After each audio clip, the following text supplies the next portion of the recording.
Are you wasting hundreds of dollars on laptop features you don't need? Or worse, struggling with an old, unreliable computer that's an obstacle to your writing? A good laptop is not only a good investment, but it's also potentially a tax-deductible business expense for a professional author. Here's the truth, though, that most tech companies don't want you to know. That expensive laptop with all the bells and whistles that they're trying to sell you, most of those features are completely useless for authors. I've been building computers since I was 12 years old, and after working with thousands of authors for the last 15 years, I can tell you exactly what matters and what's just expensive marketing hype that's wasting your money. I'm Thomas Umstattd Jr., and this is Novel Marketing, the longest-running book marketing podcast in the world. And let's start by talking about what doesn't matter in an author laptop. And the first thing that doesn't matter is the CPU. This is also called the processor, and it's what computer companies and the media really focus on. It has almost no impact on authors. Computers could run word processors 2 decades ago, and CPUs are now thousands of times faster than they were back then. But it's more than that. It's also the extra cores. More expensive CPUs have more and more cores, and most of the software that authors use doesn't need, and in many cases can't even use, those extra cores. So more cores won't make your computer any faster in real-world use. For example, Adobe Photoshop will use every core it can get its hands on, but most authors don't use Adobe Photoshop. Most authors use either Canva or ChatGPT's image generator, and both of those tools are cloud-based and only use one local core. If you're an author who spends most of your time in either a web browser or a word processor, extra cores will make little to no difference on how fast your computer actually runs. If your computer feels slow right now, getting a faster CPU is like trying to fix a flat tire by adding air to the spare tire in the trunk. It's just not the right solution. So don't waste your money on cores you can't use. Speaking of which, another thing that doesn't matter is the GPU. This is also called the video card. And GPUs are crazy expensive right now because people use them to mine cryptocurrency and run expensive AI models. So here's the good news for authors. You don't mine cryptocurrency. You don't edit multi-layered 4K videos, and you don't run an on-device AI model. So you don't need to spend extra money on extra GPU cores. Another thing that doesn't matter is the touchscreen. While touchscreens are fun for a few days, a smudged screen won't actually help you write faster or better. The fastest way to use your computer is with a keyboard and keyboard shortcuts. The next fastest way is to use a keyboard and a mouse. The next fastest way is a keyboard and a trackpad. The slowest way to use a computer is to touch the screen because your hands block your vision. You can't see the screen and touch it at the same time, and that motion of moving your hand between the screen and the keyboard slows you down. This may seem minor, but if you touch your screen thousands of times a day, it could be millions of times across the lifetime of the computer and a big drag on your productivity. Every temptation to touch your screen is a temptation to reduce your productivity. And finally, in the year of our Lord, 2025, every laptop maker won't shut up about AI. Tech companies are smearing that word all over everything, whether it deserves it or not. Their goal is to give customers the impression that if you buy a new laptop, it will run AI better. And this is not true in any meaningful way. All of the good AI models run in the cloud. This means Grok or ChatGPT or Claude or Gemini. None of those will run any faster on your new laptop than they will run on your current laptop. Sure, there's some AI toys that might be able to run on your computer, but they're not any good because your computer, even your brand new computer, isn't powerful enough to use the good tools. Now, this will change in a few years. The AI models are getting more efficient and the laptops are getting more powerful. So eventually we will see a convergence, but we're not there yet unless you're spending crazy money and willing to run DeepSeek. Then we're kind of sort of there right now. A couple things to avoid. One, you want to avoid refurbished laptops. Refurbish is a fancy word for stuck to an outlet. This is because batteries degrade over time. It's inevitable. It's just a part of the technology. And this is often true even with verified refurbished laptops. A certified refurbished laptop still has its old battery in most cases, so you don't want to get a refurbished laptop. You also want to avoid third-party sellers. So you want to either buy direct from the manufacturer, so you go to apple.com and buy from them, or direct from the retailer like Amazon. So you want to look for the phrase sold by, shipped by Amazon. Do not buy from sold by Acme Computers, shipped by Amazon. Amazon does a really terrible job policing its third-party sellers for fraud, and you may not be buying what you think you're buying. And this is particularly a problem for laptops that all look the same. You can get taken advantage of if you're not careful. So that's a lot of what doesn't matter. What actually does matter for an author? Well, the number one thing is RAM, also called memory. This determines how many applications you can run simultaneously. And at first, you're like, well, I don't run a lot of applications simultaneously. I don't need a lot of RAM. That is until you realize that each tab on your browser technically is its own application. In my experience, authors love running lots of tabs in Chrome, and each tab needs as much as half a gig of RAM memory to run, some even more than half a gig. So the more tabs you have open, the more memory you need on your computer. And running out of memory causes all kinds of problems that are often fixed with a reboot. So if you're the kind of person who has to reboot a lot, you probably don't have enough memory. Running low on memory puts a strain on your hard drive, which will cause it to fail sooner, which causes you to lose all of your data. And a strain on your hard drive also puts a strain on your battery. So memory is critical for authors in pretty much every way they use their computer, especially authors who love leaving tabs open. If your computer crashes a lot or runs slowly, it's probably a memory issue, not a CPU issue. So you may need to pay to upgrade the memory. And one easy way to speed up your computer right now without spending any extra money is to just close all those extra tabs. Right-click on the tab you're on and go close all the tabs to the right, and it'll just nuke all of the tabs to the right of whatever tab you right-clicked on. I find that this is really useful for freeing up memory on my computer. For Apple computers, the bare minimum of memory you'll want in 2025 is 16 gigabytes. In fact, they won't even sell you one with less than that today. Windows is less efficient with memory and it needs more. So I wouldn't get any less than 32 gigabytes of memory for a Windows laptop. Another thing that really matters for authors is the battery. Having an all-day battery lets you write at a picnic table at the park rather than at a coffee shop near an outlet. And as a dad, I can tell you, I love being able to take my kids to the park and write while listening to the birds chirp and the children shouting at each other about whose turn it is. You may be surprised just how much more writing you can get done in a day when you don't have to worry about being plugged in. When you don't even have to worry about bringing your charger along. Suddenly, your laptop slides right into your bag. It's not very heavy, and you can do a lot more writing in a lot more places. Writing outside won't just improve your mood, it may also improve the quality of your writing. Like I mentioned before, batteries degrade over time. You can expect to lose about an hour of battery life per year. And so if your laptop is 3 years old, and when you bought it, the battery lasted for 4 hours, it's likely you can't get much more than an hour today. The battery is typically the very first thing to fail on a laptop, and that's just where we are with battery technology. Nobody has a better battery. They're all using the same batteries. The difference is in the efficiency of the chipsets that are using those batteries. The longer your battery lasts when you first buy your laptop, the longer it will last down the road. Another thing that really matters for authors is software compatibility. An important question every author must ask is, does this computer run the software I plan to use as an author? It doesn't matter how fast your computer is if it doesn't run that one application that you need it to run. If it doesn't run it, it's not fit for purpose.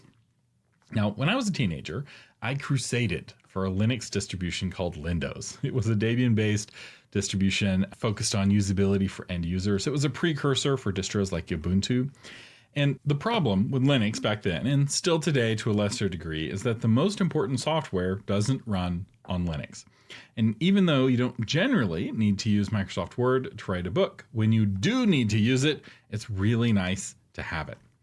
For example, almost all books pass through Microsoft Word during the editing process. Human editors have a white-knuckled grip on Microsoft Word and won't even consider using a competitor.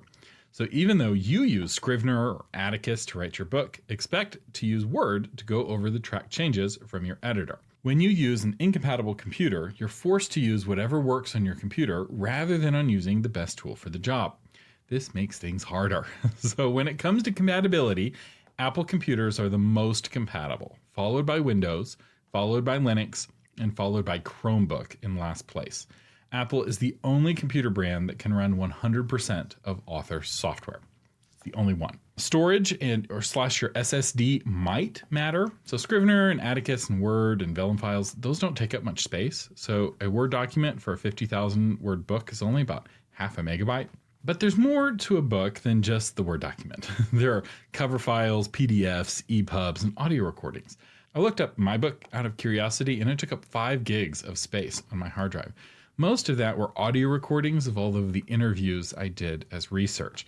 The raw audiobook files were another 15 gigs. So altogether, it's about 20 gigs for a book. But that's high. I don't think most books are that big. I suspect the typical novelist wouldn't need much more than like 1 to 10 gigs per book, which means a computer with 256 gigabytes of space can hold between 10 and 100 books, depending on how many audio files you can create. So for an author who just uses the laptop for writing, 256 gigabytes of space is fine.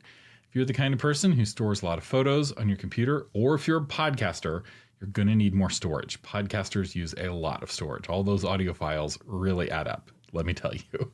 You can pay for more internal storage when you first buy your computer, or you can buy an external USB drive. My recommendation is to look at how much storage you're using right now and double that number for the space on your new computer. You always want to have some free space on your hard drive. It helps your computer run faster. And you also want space to write more books and save more audio files in the future. So if you're using 100 gigs or less right now, 256 gigs is fine. So I've been alluding to Apple and why most professional authors use Apple, and I want to explain why. There's actually 10 reasons why professional authors use Apple computers. And the first is compatibility. Mac OS is the only operating system that can run Vellum, which is the #1 typesetting tool for authors. So Windows authors often have no idea how to turn their Word document into an EPUB ready for Kindle. In fact, they often get schnookered by hybrid publishers who charge them thousands of dollars to do what Mac users can do in a few clicks in Vellum. It's a really terrible scam. It's really unfortunate. You don't need a hybrid publisher to publish your book. You just need a Mac. And for this reason, most professional authors use or end up switching to a Mac, even if they're traditionally published. Because if you're traditionally published, it's nice to be able to make your own reader magnets, if for no other reason. So Atticus is the one app for authors that runs on everything, even Chromebook. But most authors prefer to use Vellum if they have the option. So the bottom line is the only computer that can run everything is a Mac. So if you're wanting to avoid compatibility issues, if you want to have all of the options, Mac is the only option. The second reason is ease of use. I've worked with authors for 15 years, and in that time, I find that the Windows authors complain about their computers way more. They're often whining about their computers and strangely resistant to getting a Mac. It's like, why not get a Mac? You hate your Windows computer. Whereas many Apple authors love their laptops. Windows systems are just harder to use. And here's a very specific example. Switching your microphone or headphones on a Mac is very simple, and the process for doing it has been unchanged for the last decade or more. That same process is very complicated on Windows. There are 3 different settings pages that control audio inputs and outputs and levels. And what's worse, the interface for those 3 pages changes with every version of Windows. The steps for changing inputs and outputs are different depending on if you're running Windows 7, Windows 8, 10, or 11. As a podcaster, it takes me about 5 more minutes to get a Windows guest up and running as it does for me to get a Mac guest up and running. It's just, I budget it in every time because I don't know what computer they're using, but every time it makes me a little bit more in love with Apple computers. The third reason why authors prefer Macs is reliability. Apple computers have the best build quality in the business. And while there are PCs with comparable build quality, they also have comparable pricing. So you get what you pay for in this regard. So don't expect a $500 computer to be a rock of reliability. And this is particularly true over time, right? You need your computer to be reliable, not just when you first buy it, but all the way through its active life. But remember, every computer needs automatic backups. A computer can be the most reliable computer in the world, but what if it gets lost or stolen? What if you spill a cup of coffee on it? You always need to have some sort of automatic backup in place. Always. No amount of reliability keeps you from needing a backup. The fourth reason is privacy. Windows 11 takes screenshots every few seconds to track everything you do on your computer. And this is a feature that no one asked for and no one wants. The reason that Microsoft gives for this recall function is to make search better. Okay. We used to have a word for software that took pictures of everything you do on your screen. We called it spyware. It's how the bad guys steal your bank account information. I don't know why Microsoft would add this as a feature. Sure, they make big promises about privacy, but those promises can go away in a terms of service change that you're forced to accept. And they reserve the right to make changes to their terms of service at any time. Your privacy also could go away with just one data breach. I do not like this feature. I do not like that it's included in Windows 11. I suspect Microsoft wants to use all this user data to train their AI models, but who knows what other reasons Microsoft wants with this level of spyware. Part of me wonders if they're not spying on behalf of the government. Put my tinfoil hat on. It makes me very suspicious. If you're writing a book in which your characters do bad things, perhaps don't write that book on a Windows computer. Unless you want to end up on some list after writing about which poisons are the most deadly in your book about assassins. I don't know. I don't like it. I don't like it. But it may also just be to track you, to target you with better ads. Speaking of which, reason number 5 that professional authors prefer Apple, there's no ads on Apple computers, at least none in the operating system. But there are ads built inside of Windows. Ads and privacy are incompatible. Companies make more money with advertising the less privacy their users have. This is almost a one-to-one relationship. This means that Microsoft has a financial motivation to slowly erode your privacy over time. But it's more than just privacy. I want my operating system to feel like home, not like a marketplace. Advertisements erode focus, which is one of the most valuable assets we have as authors. The 6th reason that authors prefer Apple is battery life. The cheapest Apple laptop comes with an 18-hour battery, and it will last longer on battery than you will lasting without needing a break. Most PCs run an x86 CPU, and they really struggle to get just a few hours before needing to plug in. There are some Windows machines that run on ARM-based CPUs that last much longer. And in fact, I have a recommendation at the end of the episode.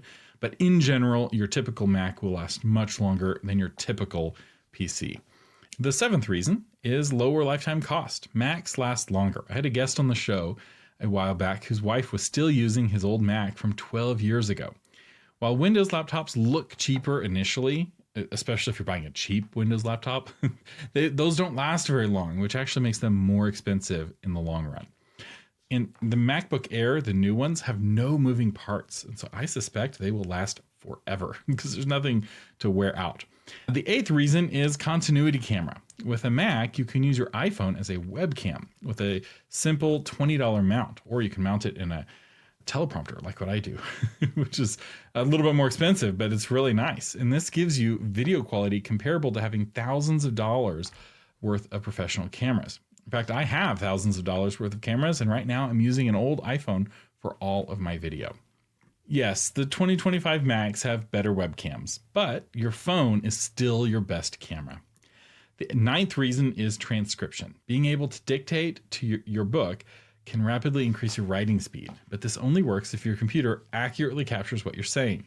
The Mac OS has the best voice-to-text transcription. Windows is okay, and the worst is Chromebook, which is in last place.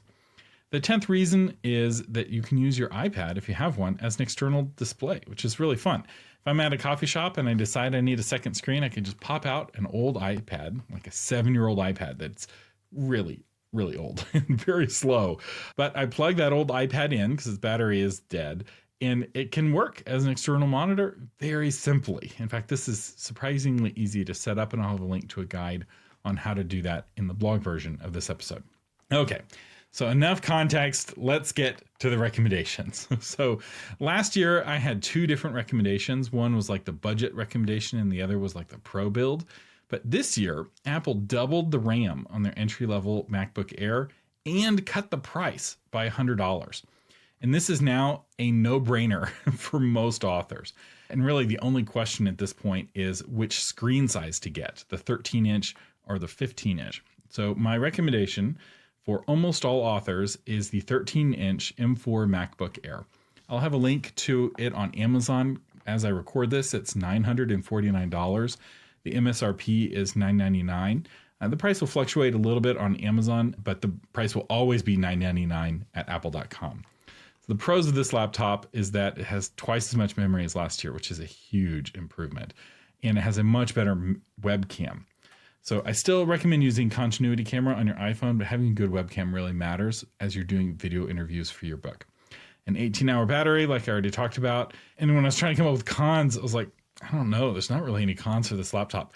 The M5 will be faster next year, so if you can hold off for a year, the next year's one will be faster. That's the only con I could think of. Although tariffs might make next year's more expensive, so this really may be a bargain to buy this year. If you want a 15-inch laptop, the 15-inch version is $1139 on Amazon as I record this.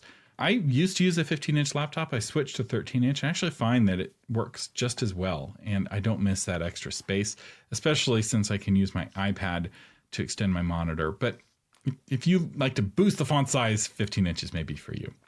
You can still buy the M1 MacBook Air. This is what I recommended last year. It was $699 last year. It was a pretty good deal. Now it's $649. You can get it at Walmart. It still runs Apple Silicon. There's no moving parts. It still has an 18-hour battery, but it has a really terrible webcam. It only has 8 gigabytes of RAM, and that M1 chip is getting pretty long in the tooth. It won't last long. So in general, I think the best bang for the buck is actually the M4 MacBook Air. The M1 is getting pretty old, but if you absolutely need the cheapest computer that you can buy, the cheapest Mac that I would recommend is that M1 MacBook Air. Make sure it's running Apple Silicon. Don't get an Intel Mac. Those are too old and too slow, and they don't have any battery life to speak of. Now, if you do want to go with Windows, the Windows computer that I recommend is the 2024 Microsoft Surface laptop. I'll have a link to the specific one in the blog version of this episode. It runs an ARM-based chip, which means that it has similar battery performance to an Apple laptop, and you can find it for $1,248. And it has 32 gigs of RAM, which is what I recommend, and a 1 terabyte SSD, which is actually quite sizable. And the Microsoft Surface laptops have a really good reputation for quality. So it's their kind of Microsoft's answer to the Apple laptops is very similarly priced. It's actually a little bit more expensive, but very similar quality. You're still running Windows with all of the problems that come with Windows. There's no continuity camera support. There's no support for Vellum, and it is a little bit more expensive. So in general, I recommend Apple. But if you do want to go with a Windows laptop, what I really recommend actually is to wait for the 2025 Surface laptops to come out.